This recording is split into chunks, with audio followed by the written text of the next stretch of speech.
शास्त्र 4 वेद मुखद्गत असलेला प्रभाकर शास्त्र शिकून आलेला आंध्र प्रदेशातून तेलंगणामधून एवढा महापंडित, पण यांनी त्या मातंगाला नमस्कार केला. का नमस्कार कोण करतं माहितीये? सुभाषितकारांना फार सुंदर वर्णन केलं. ते म्हणजे नमस्कार कोण करत नाही आणि नमस्कार कोण करतं याचं वर्णन करताय.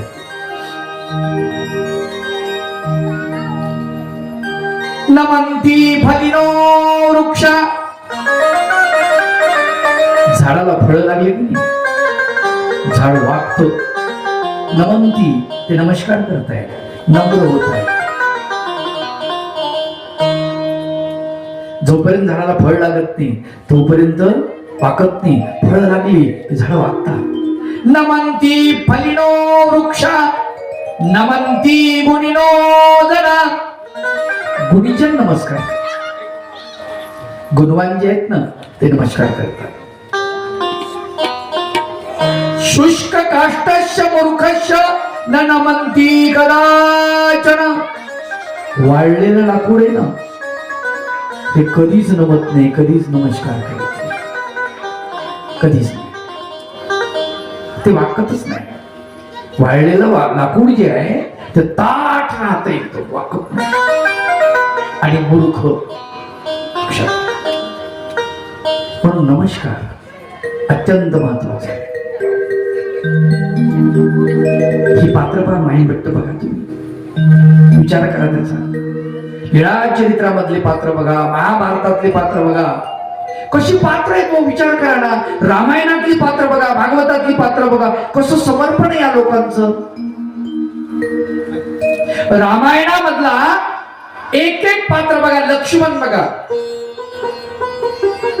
सावली सारखा आहे रामचंद्राच्या पाठी, सावली सारखा आहे असा भाऊ आपल्याकडे. आपल्याला वाटते काहीतरी कमतरता आहे. बरं, एकटा लक्ष्मण असा आहे असं नाही, भरत सुद्धा तसाच आहे. कसली संस्कृती आहे भारतीय संस्कृती, विचार करा. राज्य भरताना द्यायचं ठरलेलं आहे तरी सुद्धा भरत म्हणतो राज्य मला नकोय. रामचंद्र म्हणतात राज्य मला नकोय. तुला दिलंय ना, आता तू घे, तू राहा. त्यांनी आला तो आणि काय आणलं भरताने? रामाच्या पादुका. आणि त्या सिंहासनावर ठेवल्या अयोध्येच्या. किती वर्ष? 14 वर्ष. विचार करा, असा भाऊ भेटणं मुश्किल आहे की नाही. हे आदर्श, हे मूल्य आहे. बघा कसा आहे लक्ष्मण. सीतेला असा धीर भेटला, तिचं भाग्य आहे. आम्हाला नकोय का असा धीर? विचार करा कसा धीर आहे तो. त्याचं वर्णन रामायणामध्ये आलेलं आहे. जेव्हा सीता मातेचं हरण झालं, जटायू पक्षाच्या माध्यमातून सीता मातेचा पत्ता, सीता मातेचे दागिने, तिनं दागिने काढून खाली टाकले. रावण जेव्हा घेऊन गेला वायू मार्गाने, तेव्हा तिनं आपल्या हातातले, गळ्यातले, कानातले, पायातले दागिने खाली टाकले की आपण कोण्या मार्गे कसं चाललो हे कळलं पाहिजे. जटायू पक्षाच्या माध्यमातून रामचंद्राकडे ते दागिने आले. रामचंद्र शोकाकुल आहे, डोळ्यात पाणी पूर्ण भरलेलं आहे, डबडबलेल्या डोळ्यांनी त्यांनी पाहिलं. म्हणजे मला माहित नाही हे दागिने कुणाचे आहेत. लक्ष्मणाला विचारलं, लक्ष्मण दागिने कुणाचे आहेत? रामायण फार सुंदर उत्तर देतं, पहा लक्षात घ्या. तो म्हणतो ना हम जानामी केयुरे नाहम जानामी कुंडले नुपुरे तोबी जानामी नित्यम पादाभिवंदनात.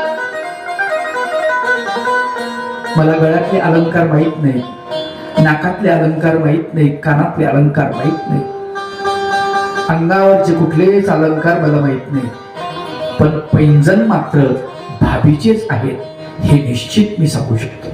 का? तो सांगतो, दररोज मी वहिनीच्या पायाचं दर्शन घेतो, नित्यम पादाभिवंदना, दररोज नमस्कार करतो भाभींना. त्यावेळेस माझ्या लक्षात येतं हे पैंजण निश्चित भाभीचे आहे. अरे 14 वर्ष तो वनवासामध्ये आहे, सीतेचा चेहराच पाहिला. विचार करा, असा धीर कुणाला नकोय? हे मूल्य आहे, या मूल्यांची गरज आहे आपल्याला, या मूल्यांची गरज आहे. आणि म्हणून महाभारत, भागवत, रामायण, लीळा चरित्र, जुने ग्रंथ आहेत ना, श्रीमद भगवद्गीता, यातली जी मूल्य आहेत ना, ते मूल्य आज आपल्या कामाचे आहे. छत्रपती शिवाजी महाराजांनी हे मूल्य शिकलेले आहे. जिजामातेने त्यांना मूल्य शिकवलं आणि मूल्य शिकवल्यानंतर छत्रपती शिवाजी महाराज तयार झालेले. रामकृष्णाच्या गोष्टी सांगितलेल्या आहेत, रामचंद्राच्या पराक्रमाच्या गोष्टी, भीमाच्या पराक्रमाच्या गोष्टी, अर्जुनाच्या पराक्रमाच्या गोष्टी, भगवान गोपाल कृष्णाच्या पराक्रमाच्या गोष्टी ह्या जिजामातेनं छत्रपती शिवरायांना शिकवलेल्या आहे. बघा तुम्ही, छत्रपती शिवाजी महाराजांचा इतिहास शोधत असताना आपल्या लक्षात असं येतं, गनिमी कावा म्हणजे काय? छत्रपती शिवाजी महाराजांच्या लढाया सगळ्या गनिमी कावा आहेत. गनिमी काव्यानं लढाई केलेली आहे. हा सगळा गनिमी कावा जो आहे, छत्रपती शिवाजी महाराज भगवान गोपाल कृष्णापासून शिकलेले आहे. गोपाल कृष्ण भगवंतापासून त्या गोष्टी जिजामातेने शिकवलेल्या. काळ यवनाला पाठवून घेऊन भगवान गोपाल कृष्ण गुहेमध्ये जातात आणि काळ यवनाला तिथे मारतात. प्रसंगी माघार घ्यायची आणि मग झडप मारायची वेळ मिळाल्यानंतर हे तंत्र भगवान गोपाल कृष्णाचं छत्रपती शिवाजी महाराजांनी आपल्यामध्ये उतरवलेलं आहे. आणि म्हणून छत्रपती शिवाजी महाराज औरंगजेबाला खलिता पाठवतात, पत्र पाठवतात, आम्ही काय करणार आहोत, आम्ही इथेच राहणार आहोत, आता तुम्ही आम्हाला कैदेतच टाकले, आम्हाला थांबवले, इथेच थांबणार आम्ही आता. फक्त आमची एक इच्छा आहे की हे जे आहे साधू संतांना काही मिठाई वाटावी आणि म्हणून मिठाई वाटण्याची परवानगी तुम्ही द्या. त्यामुळे ठीक आहे, मिठाईच आहे ना, मग दररोज मिठाईचे पिटारे चालले, वर झाकण असायचं, वर मिठाई असायची. अशा प्रकारे नंतर मग त्याच्या आतमधून छत्रपती शिवाजी महाराज आतमध्ये मिठाई, छत्रपती शिवाजी महाराजांनी मिठाई घेऊन येणारे जे होते ते पेटाऱ्याचे वाहक, त्याचा वेश धारण केला आणि तिथून बाहेर पडले. हे भगवान गोपाल कृष्णापासून शिकलेले. आणि म्हणून आम्हाला गरज आहे भागवताची, गरज आहे रामायणाची, गरज आहे ह्या चरित्राची गरज आहे. आपल्याला शिकलं पाहिजे आपण त्याच्यातून कसे या पूर्वजांनी कशा प्रकारचं आचरण यांनी केलं आणि कशा प्रकारे आपलं मूल्य स्वतःच वाढवलेलं आहे. लक्षात, स्वतःच मूल्य स्वतः वाढवावं लागतं माणसाला. एरवी वाढत नाही, लक्षात ठेवा, एरवी वाढत नाही. ते ज्ञानाने वाढवावं लागतं, ते आचरणाने वाढवावं लागतं, ते वैराग्याने वाढवावं लागतं. पहिल्याच दिवशी मी सांगितलं की 3 गोष्टी महत्वाच्या आहेत, ज्ञान, भक्ती आणि वैराग्य. ज्ञानही तुमच्याकडे पाहिजे, भक्तीही तुमच्याकडे पाहिजे आणि वैराग्यही तुमच्याकडे पाहिजे. 3 गोष्टी तुमच्याकडे पाहिजे, 3 पाहिजे. आणि 3 पैकी एक जर कमी पडलं तुम्ही कमकुवत होता. लक्षात ठेवा, तुम्ही कमकुवत होता, तुमच्यात सामर्थ्य राहत नाही. आणि हे आपल्याला त्या ग्रंथांमधून शिकायचे. श्रीमद भागवत कथा आपण श्रवण करतो आहोत. भगवान गोपाल कृष्ण काल आपण बघितलं की देवकी माता आणि वसुदेव पिता यांना 6 पुत्र झाली आणि 6च्या 6 पुत्र कंसाने मारून टाकले. बरं, हे काय असे होते का लेकर जन्माला आले म्हणून आले असं नाही ना. कालच सांगितलं, महान तपस्वी असलेल्या या देवकी आणि वसुदेव पूर्व संस्कारामध्ये यांनी तप केलेलं आहे आणि त्या तपाचं फल म्हणून भगवंत येणार आहे. आणि त्यांची पुत्र कशी असतील. खर तर खूप मोठं नुकसान झालेलं आहे. ते 6 पुत्र मरण पावलेत भगवंताचे बंधू. आपल्याला असं नाही हो, आपली गोष्ट वेगळी आहे. जिजामातेला एकच पुत्र होता, पण एकच पुत्र. आज आपण म्हटलं छत्रपती शिवाजी महाराज की जय. पटकन लोकांच्या जय बाहेर पडतो का? त्याचं कारण तेवढं केलेलं आहे त्याने. एकच पुत्र आहे. एकच राजा इथे जन्मला शिवनेरी किल्ल्यावर, एकच राजा इथे जन्मला शिवनेरी किल्ल्यावर. माझ्या राजाचं माझ्या देवाचं माझ्या राजाचं नाव गाजतंय त्याच्या दक्षिणावर, माझ्या राजाचं नाव गाजतंय त्याच्या किल्ल्यावर. एकच राजा इथे जन्मला शिवनेरी किल्ल्यावर, एकच राजा इथे जन्मला शिवनेरी किल्ल्यावर. माझ्या राजाचं माझ्या देवाचं माझ्या राजाचं नाव गाजतंय त्याच्या दगडावर, माझ्या राजाचं नाव गाजतंय त्याच्या दगडावर.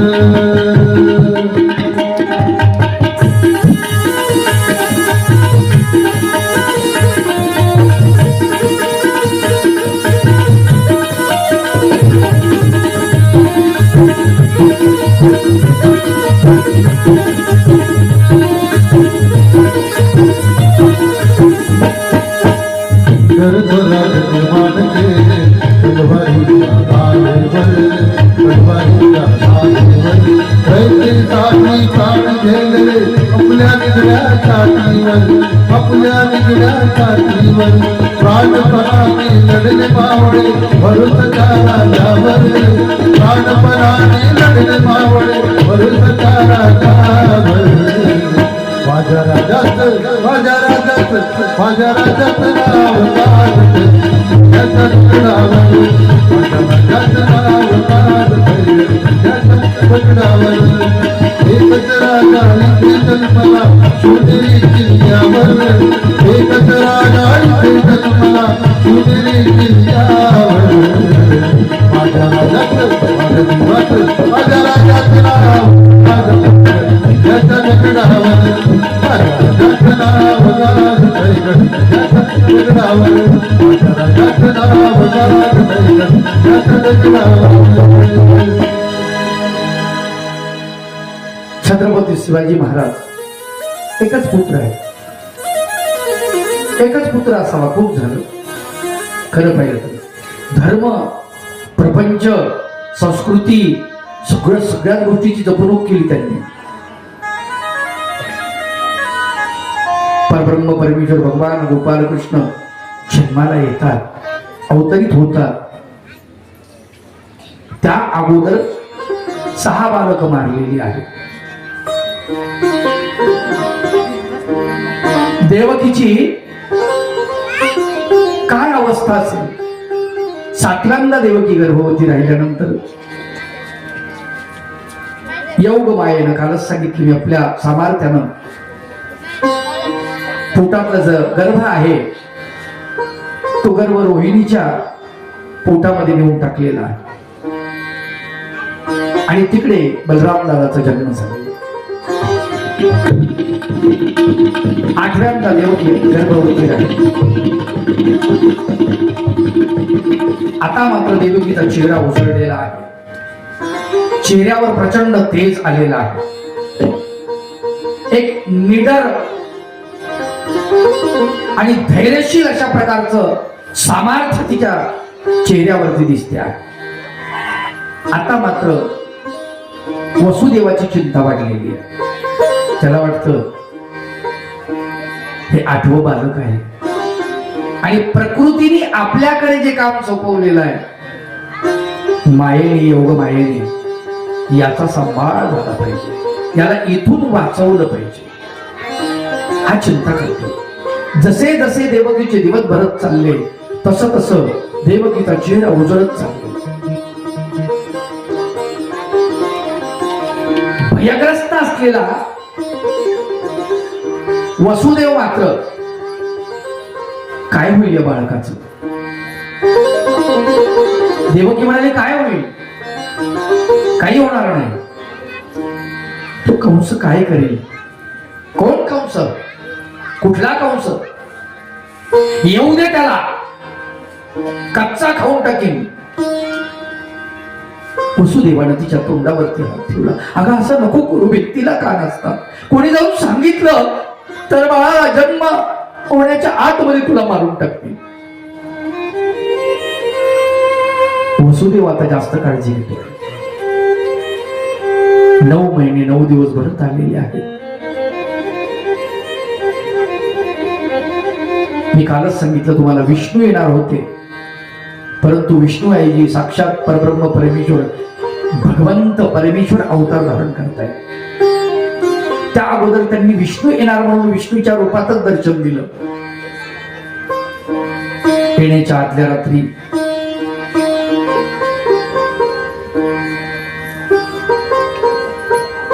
शंख चक्र गदा पद्म विष्णूच्या रूपात भगवंत दर्शन देत आहेत. सांगतायत मी तुमच्या पोटी आलेलो आहे. जन्म झाल्यानंतर तुम्ही मला घेऊन जा. कुठे? गोकुळा.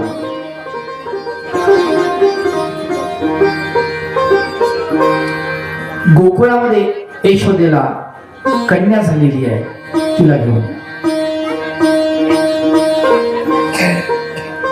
मला तिथे ठेवा आणि तिला इकडे घेऊन जा.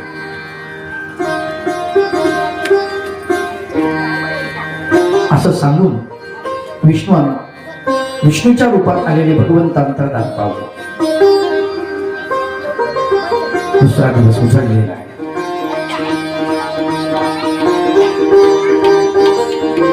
नऊ महिने आणि आता हा 9वा दिवस भरत आलेला आहे. अष्टमी तिथी, श्रावण महिना, मध्य अष्टमी, बुधवार दिवस, रोहिणी नक्षत्र, मध्यरात्रीच्या वेळेला धोधो पाऊस कोसळतो. आभाळ भरून आलेला आहे. प्रचंड गडगडाट सुटलेला आहे.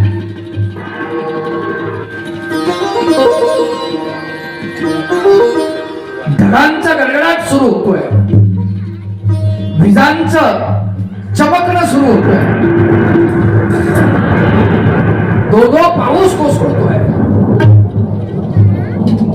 कारागृहामध्ये भयान शांतता पसरलेली आहे.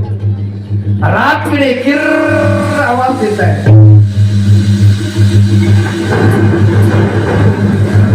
पावसाचा जोर वाढलाय आणि अशा अवस्थेमध्ये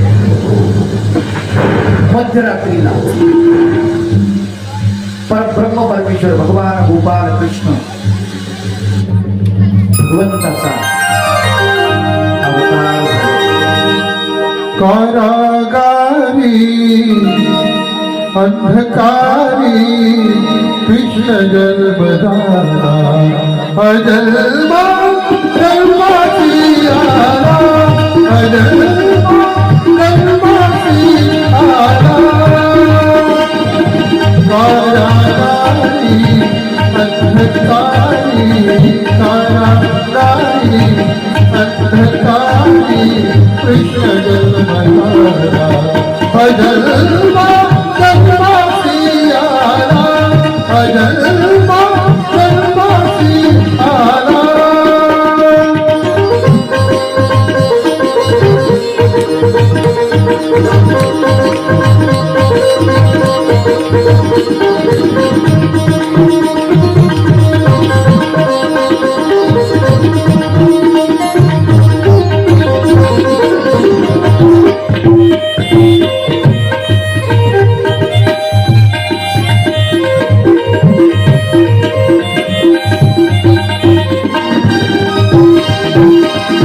दुर्लभा सती देवकी तुझ्या तनोजी करुण पावकी देव दुर्लभा सती देवकी तुझ्या तनोजी करुण पावकी अनंत आले पादमलोकी अनंत आले पादमलोकी उदरी अवतरला अजन्मा जन्माची आला अजन्मा जन्माची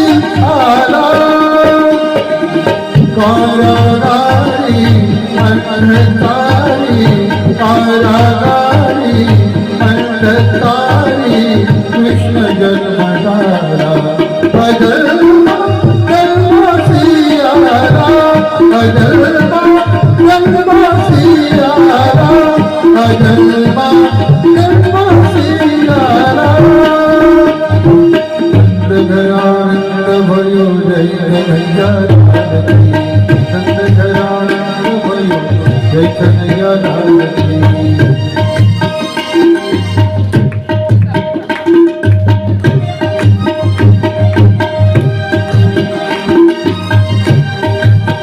ब्रह्म परमेश्वर भगवान गोपाल कृष्णाचा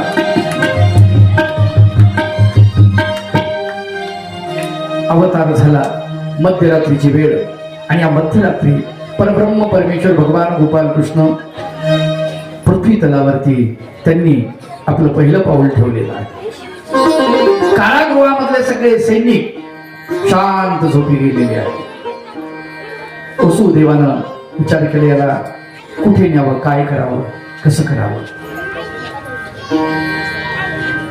भगवंताने अगोदर सांगितलं होतं गोकुळात मला घेऊन जा आणि गोकुळातली झालेली कन्या जी आहे नंदबाबाला ती घेऊन या. एक पाटी घेतली, त्या पाटीमध्ये छोटासा गादी टाकली, त्याच्यावरती कपडा टाकला, त्याच्यामध्ये त्या बाळाला ठेवलं. आता बाहेर निघावं कसं निघावं. परब्रह्म परमेश्वर भगवान गोपाल कृष्णाचं लक्ष नजर कुलपावरती पडली आणि कारागृहाचे कडी कुलप गळून पडलेले आहेत, कड्या उघडलेल्या आहेत, दरवाजे स्वतः उघडे झालेले आहेत. कुलपानं लोटांगण घातलं, भगवंताला दंडवत केला. भगवंताला पाहता क्षणी पाठीमध्ये भगवंताला घेतलं आणि वसुदेव भगवंताला घेऊन निघालेले आहे. भगवंताला घेऊन वसुदेवाला गोकुळामध्ये जायचं.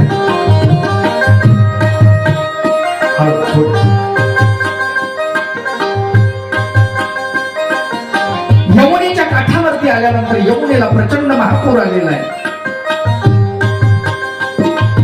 त्याचा आवाज लाटांचा प्रचंड प्रमाणामध्ये येतो. विजांचा टणत्कार, ढगांचं गडगडणं, पावसांच्या सरी, डोक्यावरती भगवंताची ती पाटी आणि ती घेऊन वसुदेवानं यमुनेमध्ये पाय ठेवला.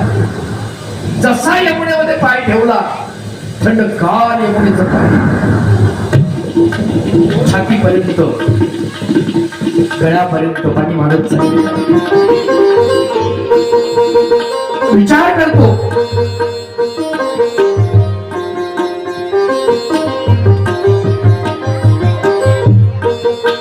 भगवंताने विचार केला, यदा कदाचित माझ्या पित्याच्या तोंडामध्ये जर पाणी गेलं, जागेवर उभं राहा, तुम्हाला उभं राहायचं नाही, करायला उभं राहा. जागा सोडून आपल्या आपल्या जागेवरच राहायचं. सगळ्यांनी खाली बसा. खाली बसून दिसते. ही जागा सोडून भजनी गोकुळा नंदाचा घराला भजनी गोकुळा माया भजनी भजनी नंदाचा घराला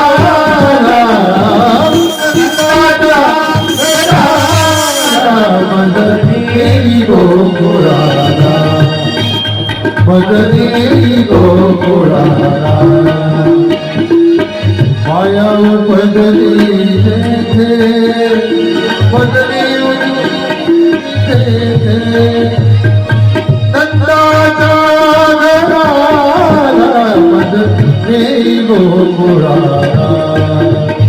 भजनी गोकुळा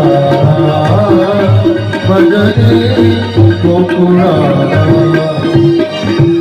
नंद घरा नंद भयो जय कन्हैया लाल की नंद घरा नंद भयो जय कन्हैया लाल की जय कन्हैया लाल की जय यशोदा लाल की जय कन्हैया लाल की, जय यशोदा लाल की जय कन्हैया लाल की जय यशोदा लाल की जय कन्हैया लाल की जय यशोदा लाल की भजले आनंद भयो जय कन्हैया लाल की भजले आनंद भयो जय कन्हैया लाल की नंदन आनंद भयो जय कन्हैया लाल की हाथी घोड़ा पालकी जय कन्हैया लाल की हाथी घोड़ा पालकी जय कन्हैया लाल की हाथी घोड़ा पालकी जय कन्हैया लाल की हाथी घोड़ा पालकी जय कन्हैया लाल की हाथी घोड़ा पालकी जय कन्हैया लाल की नंद के घर आनंद भयो जय कन्हैया लाल की नंद गया नंद भयो जय कन्हैया लाल की नंद गया नंद भयो जय कन्हैया लाल की जय कन्हैया लाल की जय कन्हैया लाल की जय कन्हैया लाल की जय यशोदा लाल की ओ भजले आनंद भयो जय कन्हैया लाल की भजले आनंद भयो जय कन्हैया लाल की भजले आनंद भयो जय कन्हैया लाल की किती सांगू मी सांगू कुणाला किती सांगू मी सांगू कुणाला आज आनंदी आनंद झाला आज आनंदी आनंद झाला ओ किती सांगू मी सांगू कुणाला किती सांगू मी सांगू कुणाला आज आनंदी आनंद झाला आज आनंदी आनंद झाला रास खेळू चला रंग उधळू चला रास खेळू चला रंग उधळू चला आला आला आला आला किती सांगू मी सांगू कुणाला किती सांगू मी सांगू कुणाला आज आनंदी आनंद झाला आज आनंदी आनंद झाला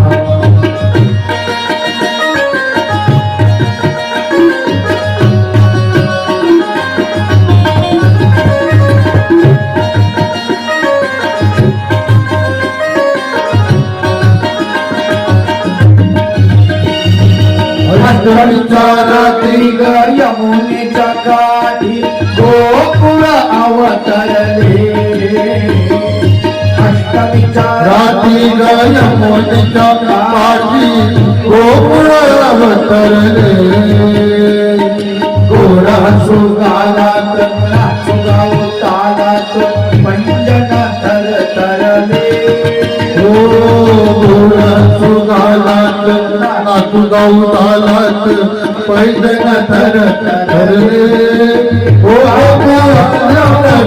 गोपिया गाणं ओ कोण म्हणतो गोपिया गाणं नव्या नवरीचा शृंगार केला आज आनंदी आनंद झाला आज आनंदी आनंद झाला ओ किती सांगू मी सांगू कुणाला किती सांगू मी सांगू कुणाला आज आनंदी आनंद झाला आज आनंदी आनंद झाला